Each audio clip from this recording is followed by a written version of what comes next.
So let's look at as a specific aspect of probability is the tree.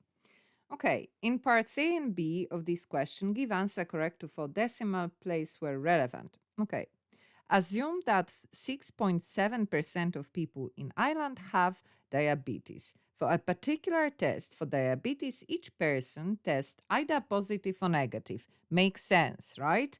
The probability that someone has diabetes gets a correct positive result in 99% of cases.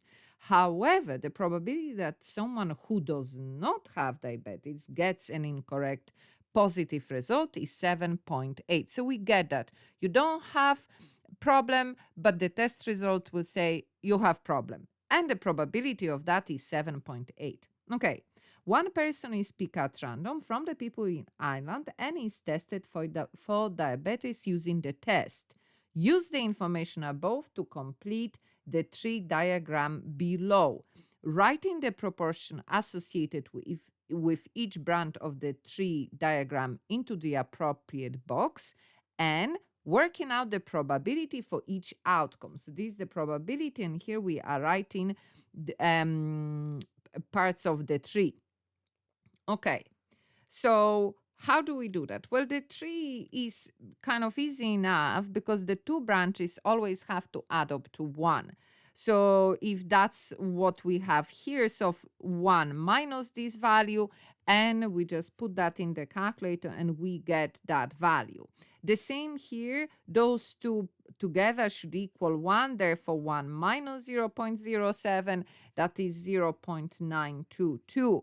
Now, what is this one about? So somebody that has diabetes and test positive. So what do we know from the information provided?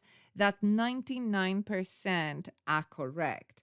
So somebody that has a problem and it tests in positive 0.99. So that means again 1 minus here. So it leaves me with 0.01. Now, how do we calculate probability? Let me remove those minus ones. So we basically multiply along the branches. So we take this value, multiply by this value, and then that's how we get an outcome. So to get that, we're going to multiply this value by this branch, and the value we're going to get will be 0.0007.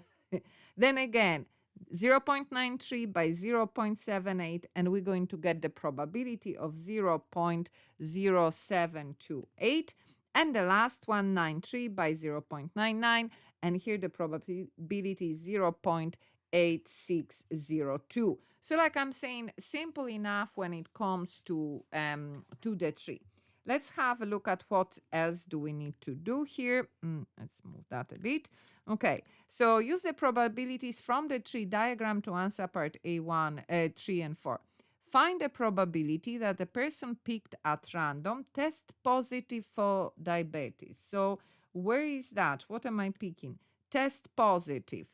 That is one probability, and that is the other probability. So it's 0.0663, and therefore we are adding this probability 7 to 8. And when we add them up, we have our answer here. So simple enough. And then part 4, let's take that. The person picked at random test positive for diabetes using the test. Find the probability that they actually have diabetes. So we are looking at what? Finding the probability in the most kind of simple understanding of probability. That's our fraction line. On top of the fraction, we have our event, the one we know, and then at the bottom, we have all possible events. All possible events. So in the context of this question, what is all positive, all possible events? A person picked at random test positive. So test positive, that's the people. And then the probability is that they actually have. So actually have. So that's what I have on top of my fraction. So putting numbers to that, test positive. We just done that, isn't it? That's my 0.1391. And the one that has diabetes is how many of them? This one here, 0.0663. Because this one here, they do not have. This one have. So we were saying the one that has. So that, on top of that, in our calculator, and to 4 decimal place 0.4766, and we have our answer. Now, like I'm saying, the 3 is easy enough. However, the 3 doesn't come up that often in your exam.